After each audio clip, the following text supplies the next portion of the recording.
नमस्कार विद्यार्थियों, आज हम BA part first political science paper second भारतीय राज व्यवस्था या अपन कह सकते हैं भारतीय शासन एवं राजनीति, इसके एक महत्वपूर्ण टॉपिक भारतीय संविधान की प्रस्तावना, जिसे हम उद्देशिका भी कहते हैं, उस पर आज थोड़ी चर्चा करेंगे।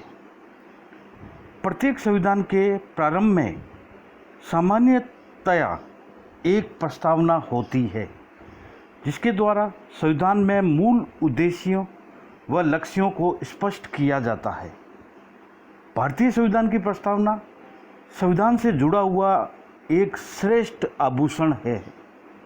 यह तो भारत के प्रजातंत्रीय गणतंत्रात्मक राज्य का एक संक्षिप्त लेकिन सारपूर्ण घोषणा पत्र है।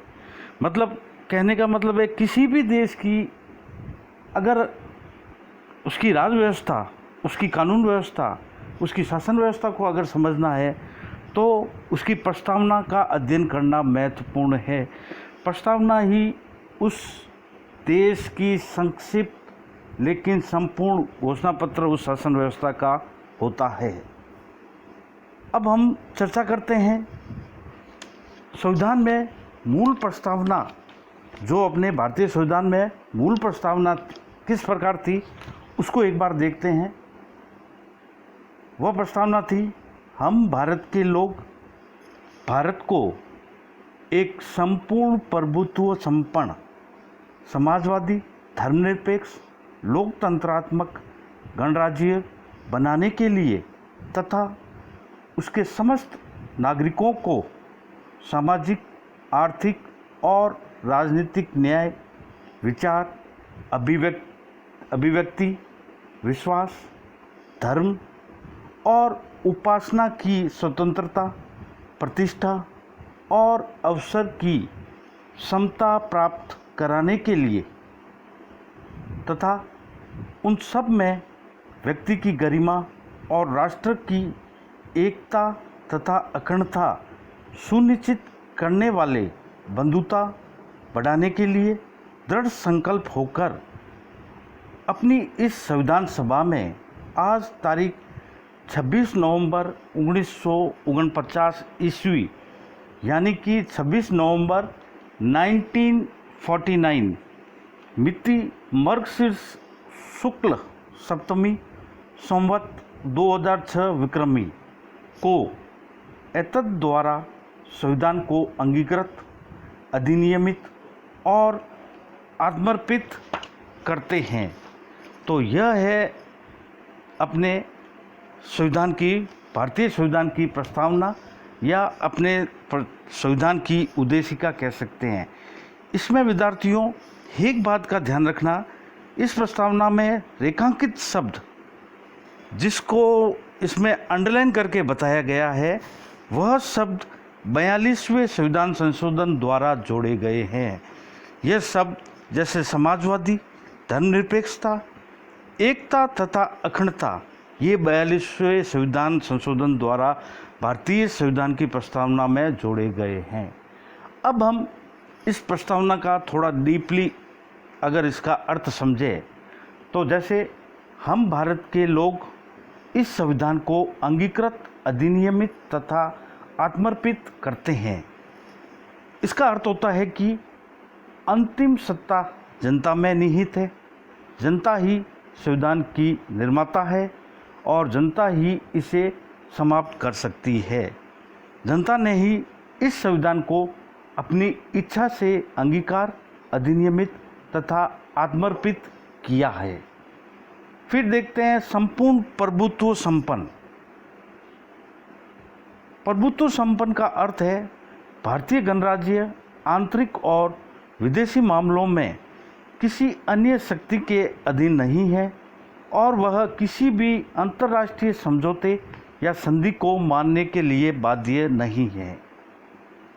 फिर देखते हैं नेक्स्ट टॉपिक, समाजवादी। संविधान सभा के अनेक सदस्यों ने बल दिया कि भारत को एक समाजवादी राज्य घोषित किया जाए, परंतु एक विशेष दर्शन के साथ जोड़ने से विवाद का विषय न बने, अधिकांश सदस्यों ने इसे विचार को त्याग दिया। परंतु 1976 में आपातकाल में इंदिरा गांधी सरकार ने 42वें संविधान संशोधन द्वारा प्रस्तावना में समाजवादी शब्द को इसलिए जोड़ा गया था कि भारतीय राज व्यवस्था को एक दिशा दी जानी चाहिए। फिर धर्मनिरपेक्ष, यह शब्द भी 42वें संविधान संशोधन के द्वारा जोड़ा गया है। इसका अर्थ है कि भारत धर्म के क्षेत्र में ना धर्म विरोधी है और ना वह किसी धर्म का प्रचारक, बल्कि वह तटस्थ है, एकदम न्यूट्रल। सभी धर्मों का इस देश में, भारत देश में बोलबाला, जिसे हम धर्मनिरपेक्षता या धर्मनिरपेक्ष कहते हैं। फिर देखते हैं नेक्स्ट टॉपिक, लोकतंत्रात्मक। लोकतंत्रात्मक का अर्थ है कि भारत में राज सत्ता का प्रयोग जनता द्वारा निर्वाचित प्रतिनिधि करते हैं, वे जनता के प्रति उत्तरदायी होते हैं। लोकतंत्रात्मक या लोकतंत्र का यही अर्थ है, उस देश में जो भी प्रतिनिधि निर्वाचित होते हैं, जनप्रतिनिधि जो निर्वाचित होते हैं, वो जनता द्वारा चुने जाते हैं और जनता के प्रति वह उत्तरदायी होते हैं। फिर नेक्स्ट टॉपिक देखते हैं, गणराज्य। गणराज्य का अर्थ है कि राज्य अध्यक्ष का प्रत्यक्ष या अप्रत्यक्ष रूप से जनता द्वारा निर्वाचित होना है। जैसे भारत के राष्ट्रपति का जनता द्वारा अप्रत्यक्ष रूप से निर्वाचित होता है। भारत का राष्ट्रपति अप्रत्यक्ष रूप से जनता द्वारा निर्वाचित होता है। इंग्लैंड में जो है वह गणराज्य नहीं है, वहाँ पैतृक है, जो राजा है वही होता है। अब नेक्स्ट बिंदु देखें, सामाजिक, आर्थिक एवं राजनीतिक न्याय। सामाजिक न्याय का अर्थ सभी नागरिकों को बिना किसी भेदभाव के समानता प्राप्त हो। आर्थिक न्याय का अर्थ कि समाज में अधिक अमीरी और गरीबी ना हो। राजनीतिक न्याय का अर्थ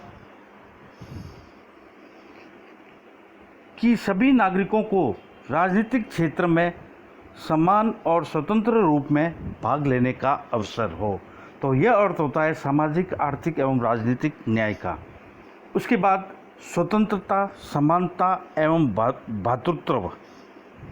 भारतीय संविधान में नागरिकों को विचार अभिव्यक्ति, विश्वास, धर्म और उपासना की स्वतंत्रता दी गई है। नागरिकों को प्रतिष्ठा और अवसर की समानता प्रदान की गई है।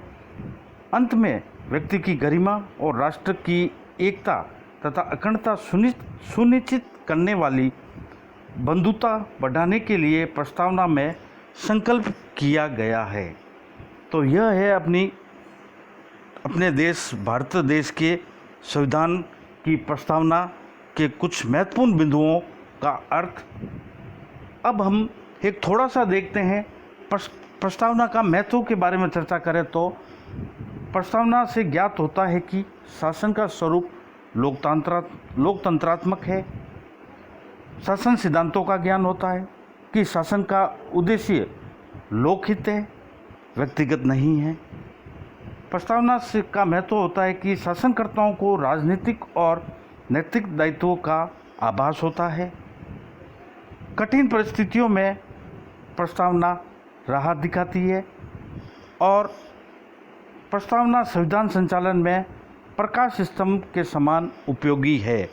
तो विद्यार्थियों, BA part first political science के सेकंड पेपर का एक टॉपिक भारत की प्रस्तावना या उद्देशिका के बारे में हमने चर्चा की, उनके महत्वपूर्ण बिंदुओं के अर्थ को समझा और प्रस्तावना का क्या महत्व होता है इस पर भी हमने चर्चा की। धन्यवाद। जय हिंद।